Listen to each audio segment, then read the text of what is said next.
Hello, YouTube prepper friends. This is Lee, the Cold War prepper. Excuse me. Um, Gosh, this is going to be attempt like 37. I don't know. Every time I try, phone rings, the door alarm goes off, the dogs bark, something happens. But anyhow, we'll give it one more try. Try to keep it under 10 minutes because I know that's my attention span. So we'll see where we go. This morning I talked about quit the finger pointing and let's start doing something. Well, I want to do something. Let's take a look at the threats that we see right now and take those threats and is there something common in all of them that we can do?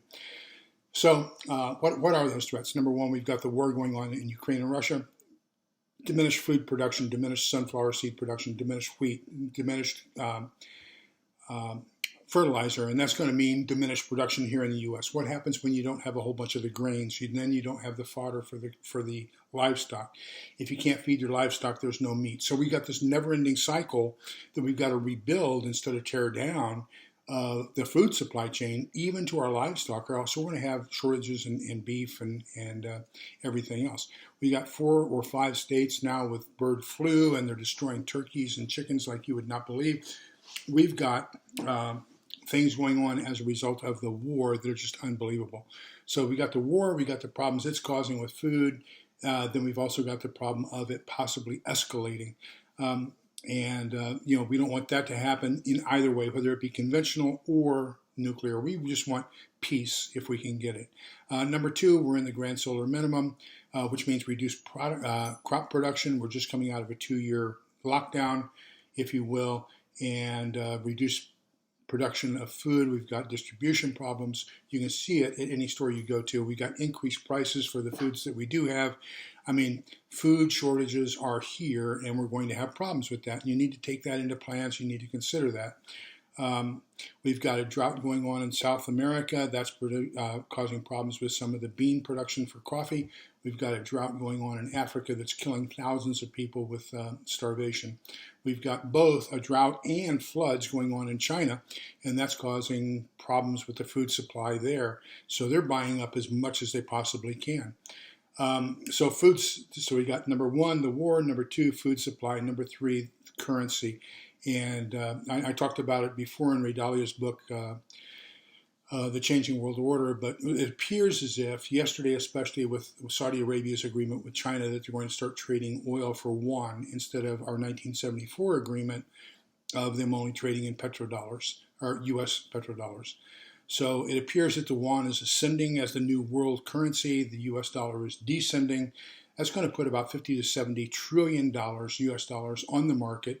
Well, what happens? Basic economics. If you have a whole bunch of stuff and you need to get rid of it, you keep reducing the price or the value of it until you find a market to sell it. So the U.S. dollar, its value is going to continue to decrease until somebody's willing to buy it. On the other hand, if something is very short, think back 2 years ago this month. Man, you had to pay through the nose to get N95 masks or even surgical masks, hand sanitizer, toilet paper. All that stuff was in critical short supply, and so you paid through the nose to get it. So when it's short, you pay more. When it's excess, you pay less. Too many dollars out there, we're going to be in a critical hurt as far as dollars go. But last time I tried to video this, I was talking about something else, and that is we just had another earthquake. Let me get to that page here real quick. We just had a 5.4 precursor earthquake followed by a 6.7 earthquake right off of Fukushima, and that 6.7 was about 7 minutes after the first one. Now we've got another aftershock of 5.5. So we've got some major earthquakes going on off the shore of Fukushima. Now that could cause tsunamis across the Pacific Ocean basin. So watch out for that. God, if that hits Fukushima again, we're really in trouble. And we got the same problem. We got the same thing going on with Chernobyl over in Ukraine. So, because they cut off the electricity to it, there was no cooling water for the rods. We're going to have an accident if nothing else. It's terrible. So we've got the war, we've got financial collapse, we've got food shortage, and then now we've got earthquakes, natural disasters. The one thing they all have in common is food. We need food. We need to store food now. You need to store up as much of it as you can. One of the things I want you to consider is you can buy in bulk Okay, we used to buy everything in small cans like this, simply because the two of us could eat this. There was no waste. So we figured that if there was a loss of electricity, we wouldn't have refrigeration. We wouldn't be able to store any leftovers. And as a result of the I'm going to let it ring. I'm not going to stop and do another video. As a result of the Snowmageddon last year, we got a solar battery backup for the solar system. So now we can refrigerate, so it's more economical to get the larger cans. And if there's leftovers, because the two of us only eat about 2/3 of this, if there's leftovers, we can refrigerate them. Another solution is get with your neighbors, because if you get even the bigger can, if you have two families eating off a bigger can, that's going to even be better cost savings. And the two of you working together, you can get a whole bunch of food that you can share. So that's that idea. If you're going to get in bulk, one of the other things that I'm going to say is the common thing among all these is food. And so let me tell you two things I'm not going to do. Three things I'm not going to do. Number one, 10 years ago I smoked, and I bought tobacco, and I had stored tobacco for my personal consumption. It's still there. It's in cans. It's never been opened. It's been frozen. I'll barter that if necessary, but I'm not going to buy any more. I'm not going to and spend any hard-earned money on tobacco when I could spend it on food. And so what am I going to trade that tobacco for? For the food I didn't buy. But anyhow, let's take a look at it. Only 18% of the U.S. smokes. So that means 4 out of 5 people that you see walking down the street won't value your tobacco and don't give you anything for it. Now, there are those who will say, yeah, but that 1 out of 5 is going to give you everything in the world for it because they're addicted. Maybe. I would rather go with the bigger odds. 80% don't value it. I'm going to get what the 80% do want and do value. The other one is this.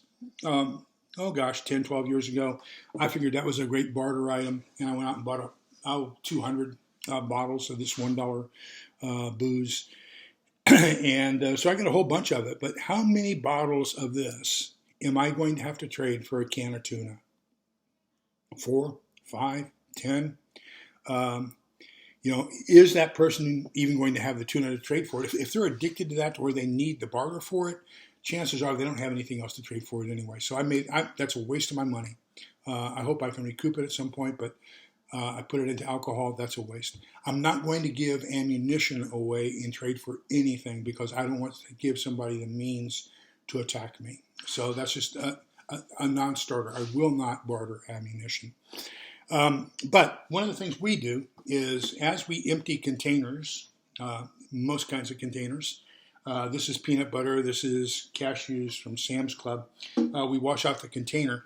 And then that way, if I have like a jar of oatmeal and somebody comes and I'm bartering and I want to get, and they say they'll take oatmeal for something, what I'm going to do is I'm going to take that oatmeal, I'm going to pour it into here. I'm not going to give them this. I'm going to keep this. I'm going to give them about that much oatmeal on the bottom of that original oatmeal jar and hand that to them. Because now they see the original container with just a little bit of food inside, and they're going to think, oh, this is the last of it. If I put it in here or if I put it in here, right, they're going to think, oh, he gave me a portion of what he has. He still has more, and they're going to come back. So I want them to think that that's the last of what I have. I don't want them to think that I have more. So that's my thought process behind that. Other things I'm going to buy, milk. So that's a great barter tool as well. Those are in individual packets. And the nice thing about that is I can write the date, expiration date on the outside, and it's not on the individual packets inside, so they don't know that I have a method of storing all that. This is going to be a commodity. Same thing with the packets of ramen.